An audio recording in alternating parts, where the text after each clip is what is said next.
పూర్ణస్య ఇప్పుడు ఇప్పుడు చెప్పాను మీకు ఏమేంటిది పూర్ణమిదం అంతర్యామిగా ఉన్నాడు. ఈయన పూర్ణమద పైన వైకుంఠంలో ఉన్నాడు. పూర్ణం పూర్ణముదచ్యతే ఆయన మళ్ళీ పాలకడలు ఉన్నాయి వ్యూహాలు అంటారు. వాటికి పేరు ఏమంటారు వ్యూహాలు అంటారు. వ్యూహం అని పేరు దాన్ని. సంకర్షణ ప్రద్యుమ్న అనిరుద్ధ వ్యూహాలు వాటిలో కూడా పూర్ణుడే సృష్టి స్థితి లయాలు చేస్తూ ఉంటాడు అనమాట ఆయన.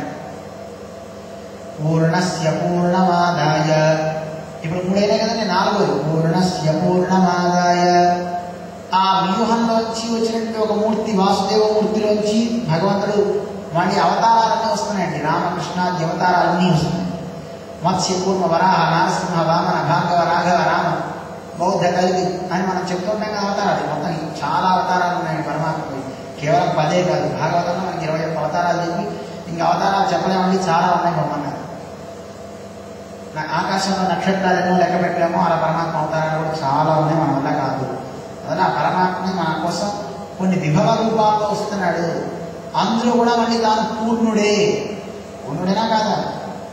పూర్ణస్య పూర్ణమాదాయ అయితే ఇన్ని రూపాల్లో ఎందుకుంటున్నాడండి? పరమాత్మట అంతర్యామిగా ఉండి నన్ను తెలుసుకుంటారేమో చూడండి రా అన్న అంతర్యామిగా ఉన్న స్వామి మనం చూడలేకపోతున్నాం. చూడగలుగుతున్నామా? నిజంగా పరమాత్మ కనుక అందరిలో ఉన్నాడని తెలిస్తే శత్రుత్వం ఎందుకు వస్తుందండి? వాడితో వీటితో శత్రుత్వాలు వస్తాయా? రావు కదా. ఎవరితో శత్రుత్వం రాదు. ఆయన వైకుంఠంలో ఉన్నాడు కానీ ఆయన వైకుంఠం దాకా వెళ్ళగలమా మనం చేరగలమా? అక్కడ మనం చేరలేము. మన వల్ల కాదు. ఆయన మళ్ళీ వాసుదేవ సంకృష్ణ ప్రతిమల రూపాలతో మనకి కిందకి దిగి వచ్చాడు. ఆ వచ్చినటువంటి స్వామిగా మనం పొందగలుగుతున్నామా? మనం పొందలేదు. ఆయనే మళ్ళీ మన కోసం ఇంకా కిందికి దిగి వస్తున్నా మీకోసం అంటూ స్వామి మనకి అవతారాలుగా వస్తున్నాడు. రామకృష్ణాది అవతారాలు చూడండి. ఇంకా మనకి బాగా అర్థమయ్యేలా మనకు ఉపనిషత్తులు చెప్తాయి. నీరు తాగాలి, దాహం వేస్తుందంటే దాహం వేయడానికి దాహం వేస్తుంటే నీళ్ళ కోసం అంతటా భూమి నిండా నీళ్ళు ఉన్నాయి కదండి. ఆ నీళ్ళని మీరు తీసుకోకుండా నేను కూడా అండాల్లో ఉన్నటువంటి తీర్థం తాగుతా అని అక్కడికి పోదాం అంటే అండాల్లో కూడా ఎగరలేడు. పోనీ ఆ నీరే కాస్త దిగి కిందకి వస్తుంది, మేఘ రూపంగా వస్తుంది మనకి.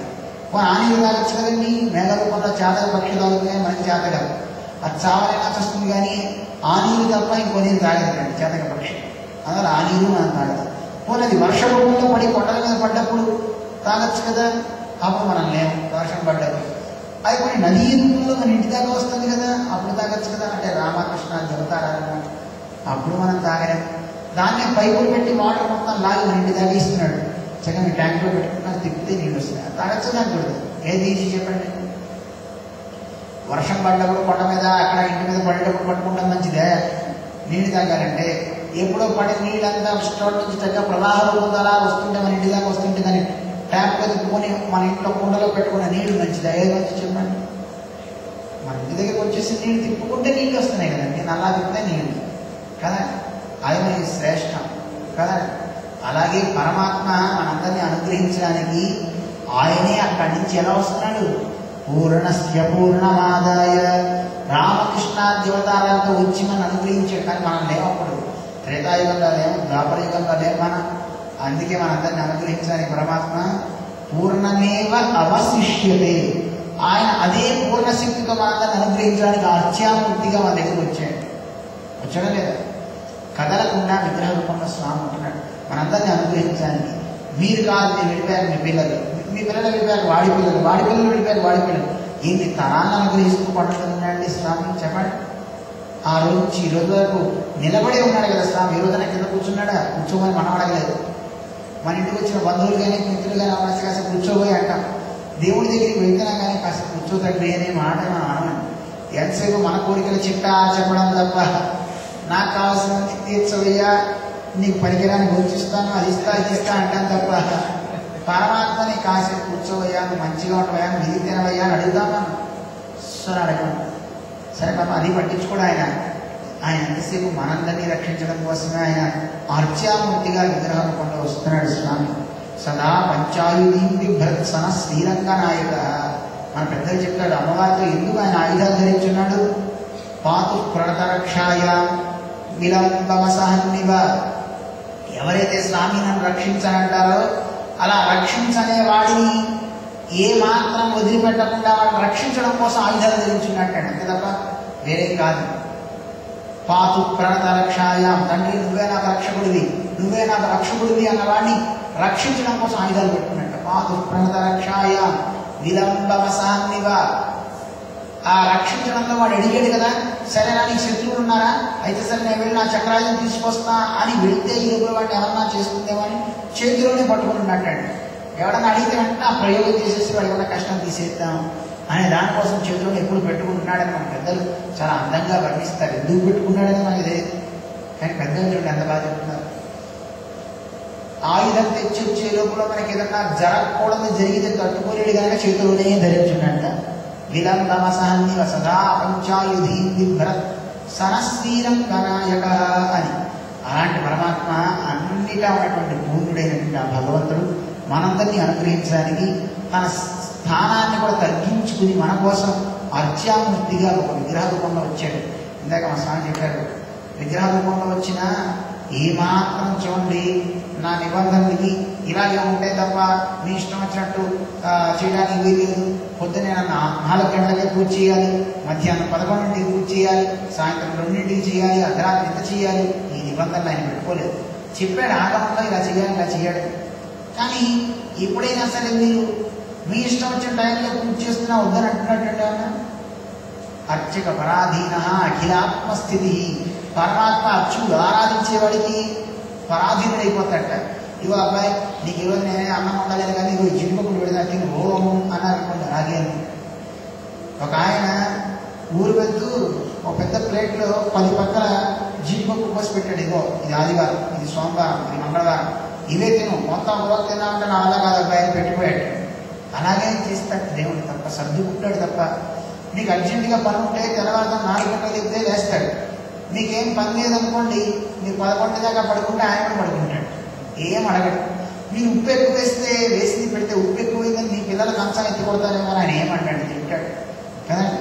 ఉప్పు తక్కువైనా తింటాడు, ఉప్పు ఎక్కువైనా తింటాడు, ఎలా చేసినా తింటాడు. మీరు బాగా పూజ చేసినా తింటాడు కదండి. మీరు ఏ పూజ చేయకుండా ఇష్టం వచ్చినట్టు తిట్టినా తిట్టించుకుంటాడు, ఏం మాట్లాడు. చూడండి జడీభూతో అంటుంటాడు. ఒక స్వామి ఒక కొయ్య కర్రలాగా ఉండిపోయి స్తబ్దులై ఎప్పుడు నవ్వుతూనే ఉంటాడు. అంటే ఏదో ఒక రకంగా మీరు ఆర్తితో దాన్ని అర్చిస్తున్నారనే భావాన్ని తీసుకుంటాడు తప్ప ఆయన మనలో ఏదో ఆశించి చేయడం కాదు. అర్చక పరాధీనుడు, అర్చించేవాడి యొక్క పరాధీనుడై మనందరినీ అనుగ్రహించడానికి స్వామి విగ్రహ రూపంలో వస్తున్నాడు. అలా వచ్చినటువంటి స్థానంలో అర్చామూర్తిగా వచ్చిన స్థానంలో తిరుపతి చాలా గొప్పది. ఆ క్షేత్రానికి తిరుపతి అని, వెంకటాచలం అని మనం పిలుస్తాం. అటువంటి వెంకటాచలం ఏమిటి అసలు, ఎవరికి ఆ పేరు? వెంకట అచలం అంటే ఎందుకు ఆ పేరు వచ్చింది? అసలు ఆ స్వామి ఎందుకు ఈ భూమి మీదకి వచ్చాడు, ఎవరిని ఉద్ధరించడానికి వచ్చాడు అని ఆ పరమాత్మ గురించి మనం చెప్పుకున్నాం. ఆ పరమాత్మ గురించే సుప్రభాతాన్ని కూడా అన్నన స్వామి ప్రతివాది భయంకర అన్నన మహానుభావుడు మన రామానుజు వారి పరంపరలో మనవాడ మామూలు అనే పేరుతో వీరు మళ్ళీ అవతరించారు రామానుజు. వారి దగ్గర 8 మంది శిష్యులు ఉన్నట్టండి. ఆ 8 మంది అష్టదిగ్గజాలు అంటారు. ఆ అష్టదిగ్గజాల్లో ఒక మహానుభావుడు ప్రతివాది భయంకర అన్నం అని మహానుభావుడు. ఆయన వాదన చేస్తే ఎన్నివాడికి భయం వేస్తున్నాడు. అలాంటి వాదనలో ప్రతివాదుడికి భయం కొద్దిగా ఉంటాడు కనుక ఆ మహానుభావుడు చక్కగా భగవంతుని మీద సుప్రభాతాన్ని రాశాట. కాబట్టి దేవుడికి సుప్రభాతం ఏమిటండి? ఈ రోజుల్లో చాలా మంది అడిగే మాటలు ఇవన్నీ అండి. దేవుడిని నిద్రపోవడం ఏమిటండి కదా. ఒక స్తోత్రాన్ని 4 రాశాడు. సుప్రభాతము, స్తోత్రము, ప్రపత్తి, మంగళాశాసనం. ఇది ఒక ఆరాధన అండి. మనం రోజు భగవంతుని ఆరాధిస్తాం. ఉదయం నిద్రలో కూడా తెగించి ఆరాధన చేస్తాం కదండి మంగళాశాసనం వరకు. అది చదివితే చాలు భగవద్ ఆరాధన అయినట్టే. వీరుంటే మనం ఈ 7-8 రోజులు సుప్రభాతం, స్తోత్రం, ఈ ప్రపత్తి ఇవి కూడా చెప్పుకుంటూ వెంకటాచల మహాత్మ్యాన్ని కూడా జోడిస్తూ మనం 7-9 అనుకున్నాం. 10 నిమిషాలు మా స్వామి చెప్తాం, తర్వాత మేము చెప్తుంటాం. అలా చెప్తూ మనం ఈ 7 రోజులు చక్కగా 7 కొండల వాడి యొక్క కొండల వైభవాన్ని, ఆయన నిద్రలేపే వైభవాన్ని, సుప్రభాతం గురించి కూడా మనం చెప్పుకుందాం. సుప్రభాతం కూడా చూద్దాం. వీరుంటే చక్కగా వెంకటాచల మహాత్మ్యాన్ని మనం చెప్పుకుంటూ వెళ్దాం. అటువంటి గొప్ప అవకాశం మాకు శ్రీనివాసు గురించి కూడా ఒకసారి చర్చించే ఒక అవకాశం మాకు ఇక్కడ కలిగించినటువంటి సాయి గారు, శ్రీమాన్ కృష్ణరెడ్డి గారు, వీరందరికీ కూడా అనేక మంగళాశాసనాన్ని ఇస్తూ మంచి కార్యక్రమాన్ని మనం చేసుకుంటూ ముందుకెళ్దాం. ఎవరికైనా సందేహాలు ఉంటే అడగచ్చు. జయ శ్రీమన్నారాయణ. అండ్ డౌట్స్ ఉన్నాయండి?